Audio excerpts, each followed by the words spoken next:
com vocês? Bom, eu espero que sim. Pra dar uma descontraída, porque o clima do vídeo já é um pouco pesado. É um pouquinho pesado, mas gente, né? A gente tem que trabalhar com o que a gente tem, né? Eu pus aqui uma luzinha pra dar uma diferenciada. Mas enfim, sem mais delongas, eu vou contar hoje pra vocês os 5 crimes que mais chocaram a Suíça.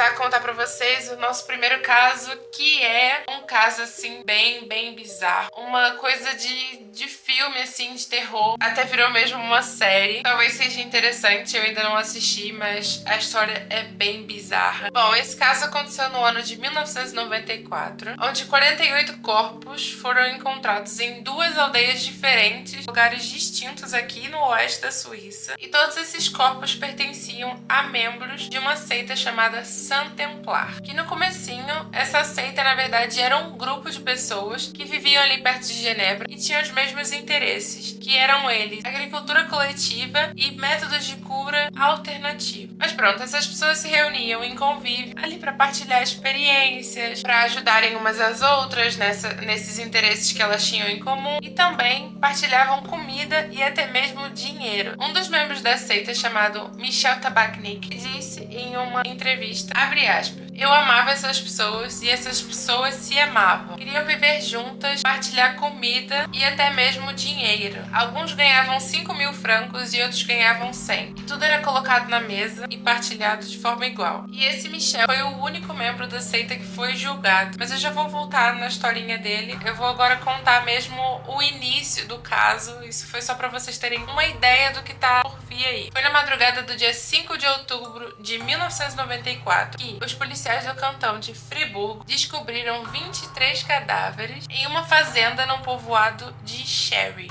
ou Cherry, eu não sei bem como diz isso. Mas o mais bizarro de tudo é que eles estavam expostos em um formato de estrela, e não só isso, eles também estavam com sacos plásticos envoltos na cabeça e enrolados em um manto branco. Uma coisa assim bem bizarra, imagina. Pessoas assim em formato de estrela, gente...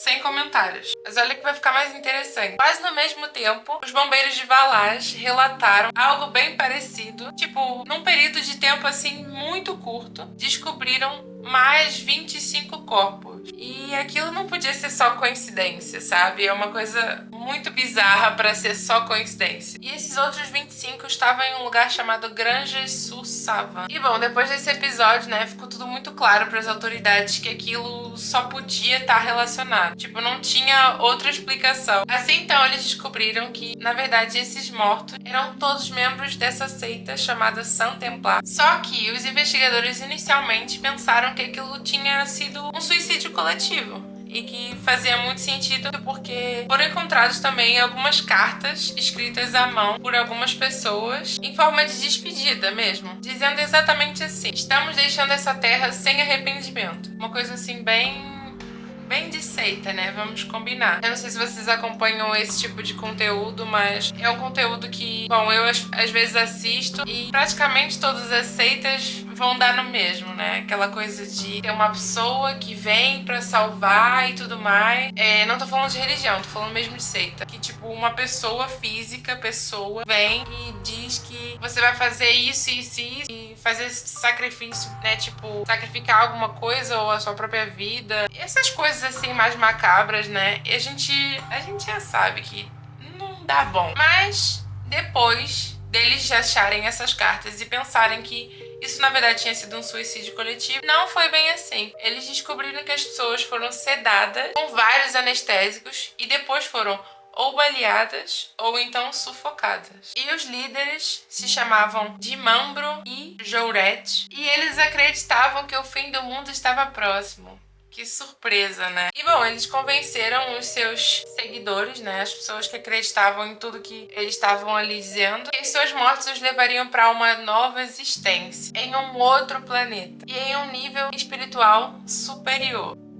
Bom, mas esse caso não aconteceu só nesse ano de 1994. Ele foi estendido aí até 1997, onde aconteceram outros incidentes, totalizando mais de 70 mortes associadas à seita. E bom, os líderes foram encontrados também no meio das vítimas, lá em 1994. Por isso, infelizmente, nenhum dos responsáveis foram encontrados. Talvez tenham sido realmente os líderes, talvez tenham sido outras pessoas que também foram vítimas. Entretanto, alguns membros sobreviventes, como é o caso do Michel, que eu contei há bocado, foram julgados, mas por falta de evidências, né, por falta de provas, foi tudo arquivado, ou seja, foi um crime completamente sem solução. Esse caso que eu vou contar agora pra vocês é um dos mais perturbadores da história criminal da Suíça. Esse não é muito bizarro como o anterior, que parece uma cena de filme de terror. Esse é mais doentio mesmo. Bom, foi no dia 21 de dezembro de 2015, sim, 4 dias antes do Natal, na cidade de Ruppersville, que uma família foi brutalmente assassinada. E as vítimas eram Carla Schauer, de 48 anos, e seus 2 filhos, um de 13 anos e o outro de 19, e a namorada do filho mais velho. E cada uma das vítimas foi encontrada com um corte no pescoço e muitas marcas de violência por todo o corpo. E a casa foi incendiada para tentar esconder os vestígios, né, as evidências do crime, mas a vizinhança, logo que viu que a casa começou a pegar fogo, ligou para os bombeiros, que chegaram bem rápido e se depararam com toda a cena do crime. Eles esperavam que fosse algum acidente e de repente eles chegam lá e se deparam com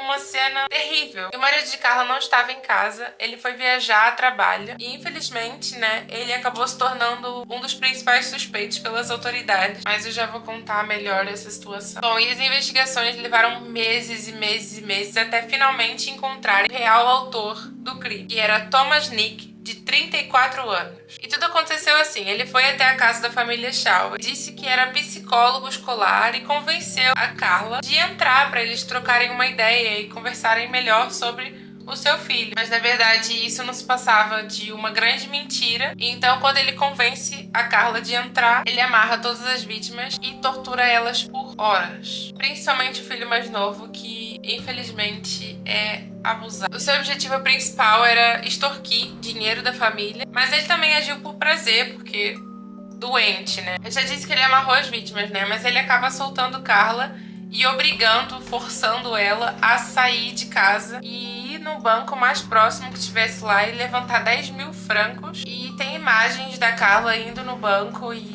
com uma cara completamente assim transtornada. E eu não sei porque nesse momento ela não pediu ajuda, talvez porque tivesse com muito medo, talvez com medo de que ele fizesse algo muito ruim com seus filhos, né, que ele realmente matasse e ela chegasse lá. No fim das contas ia acabar dando tudo no mesmo, infelizmente, mas talvez se ela tivesse pedido ajuda, a história seria bem diferente. Mas pronto, Carla volta pra casa e ele faz toda a tortura, né? Ele mata todos e depois ele põe fogo na casa pra tentar esconder as evidências de toda a barbaridade que ele fez. Mas, como eu disse antes, não deu certo. Os vizinhos viram, chamaram logo os bombeiros porque não sabiam o que estava a passar. Ainda mais aqui que as casas por fora são todas de madeira. Você vê um foco de incêndio e já tem logo chamou os bombeiros. Mas pronto, as investigações demoraram muito até realmente confirmar que foi ele, foi Thomas Nick. E ele foi preso em maio de 2016 e foi condenado à prisão perpétua. E como eu disse há bocado pra vocês do marido de Carla, ele acabou escrevendo um livro sobre a vida da família também antes do ocorrido e a vida dele depois de toda a situação. É um livro que ele conta o trauma que é viver sem a família, né? Aí eu vou deixar aqui embaixo na descrição todos os links direitinho das histórias, de onde eu busquei as fontes, tudo direitinho, caso vocês se interessem também. Bom, e esse caso agora que eu vou contar pra vocês parece, assim, uma coisa de série da Netflix. Na região de Lucerna tinha um enfermeiro chamado Roger Andermatt, que ele ficou conhecido como cuidador da morte. A gente já vê por aí que a história vai ser bem macabra. Ele foi responsável por uma série de assassinatos em vários lares de idosos que ele trabalhava. Ele era cuidador de idosos e ele trabalhava em vários lares ali pelo centro da Suíça. E bom, e o mais bizarro de tudo é que ele alegou que tudo que ele fez foi por compaixão. Ele usava doses fatais de medicamentos e sufocava suas vítimas, tipo, no meio do lar. E as vítimas dele eram completamente vulneráveis, eram idosos com muitos problemas. E os assassinatos só foram notados pelo acúmulo de mortes que aconteciam no turno dele. Um colega de trabalho notou a alta taxa de falecimentos exatamente no turno de Roger e não podia ser só coincidência, né? Na verdade, não era. Bom, isso acabou levando para uma investigação e ele acabou confessando seus crimes e pegou prisão perpétua em janeiro de 2005. Ele só assumiu 16 dos casos, mas na verdade foram 22 entre o ano de 1995 e 2001. E ele acabou por se tornar o serial killer com mais número de vítimas aqui da Suíça. O próximo caso é assim um pouco mais leve, digamos assim. Também não deixa de ser bizarro, porque num país como a Suíça, que a gente tá tão acostumado a pensar na segurança e tudo mais, a gente não espera que isso iria acontecer. Também a gente tá falando de alguns anos atrás, né? Um caso que aconteceu em 1990. 7 bandidos sequestraram e explodiram um carro forte. Eles atacaram um veículo às 3 horas da manhã no meio da autoestrada, perto da saída da cidade de Nyon, no cantão de Vaud. E eles abriram o carro forte com explosivos. Então eles liberam os motoristas, eles explodem o carro, tiram tudo que tem lá de dentro e depois incendeiam o carro no meio de uma autoestrada. Bom, e lá dentro não tinha só dinheiro,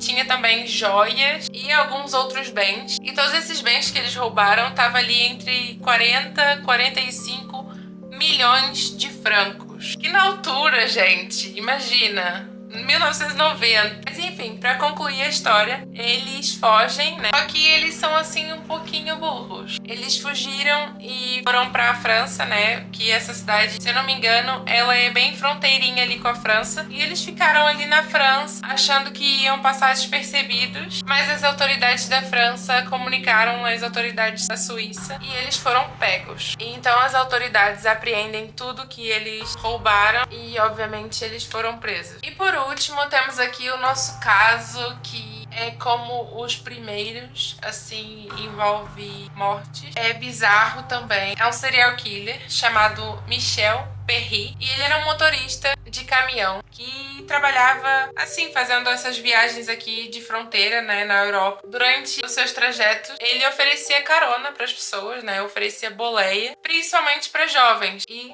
só meninos. Só que, infelizmente, a carona que ele oferecia não era uma boa ação, era, na verdade, uma sentença de morte. E, bom, ele abordava as vítimas de uma forma divertida, ele atraía elas para dentro do caminhão e falava que ia levar até tal lugar. Só que no meio do trajeto ele simplesmente desviava, ia pra um terreno baldio, um lugar que não tivesse ninguém, amarrava os meninos, abusava deles e depois matava-os e ainda queimava os corpos, pra realmente não ter nenhum vestígio de toda a ruindade que ele fazia. E depois de muitas investigações, foi no ano de 1987 que as autoridades conseguiram que ele fosse depor e ele confessou os crimes. Só que a história começa muito longe daqui da Suíça. O primeiro caso, o primeiro crime que ele cometeu foi lá nos Estados Unidos, onde ele conheceu um jovem canadense chamado Sylvestre, que simplesmente desapareceu sem deixar nenhum vestígio. E logo depois desse caso, nos Estados Unidos, ele cometeu uma série de crimes em vários países aqui da Europa, como França, Itália, aqui na Suíça e até na antiga Iugoslávia, que hoje faz parte da Croácia. Ele foi preso só em maio de 1987, quando ele veio pra cá, pra Suíça, pra cumprir serviço militar. E ele veio aqui no cantão que eu tô, no cantão de Berna. E quando ele veio pra cá pra prestar o serviço militar, foi a hora que as autoridades falaram: não, a gente tem que capturar esse cara. E ele foi condenado à prisão perpétua e também foi diagnosticado como psicopata. Que surpresa, né? Ele até hoje tá preso aqui numa prisão suíça, sem possibilidade de liberdade condicional. Como nós vimos ao longo desse vídeo, mesmo em um dos lugares mais seguros do mundo, a violência e o crime podem surgir de forma inesperada. E acho que vocês não esperavam mesmo nenhuma dessas histórias, porque eu pelo menos não imaginava. Mas enfim, aqui continua sendo um dos lugares mais pacíficos do mundo. Mas essas histórias servem como um lembrete pra gente estar atento ao nosso redor. Bom, e esse é um outro lado da Suíça que a gente não tá habituado a conhecer. E é isso, gente. Eu espero que vocês tenham gostado desse vídeo.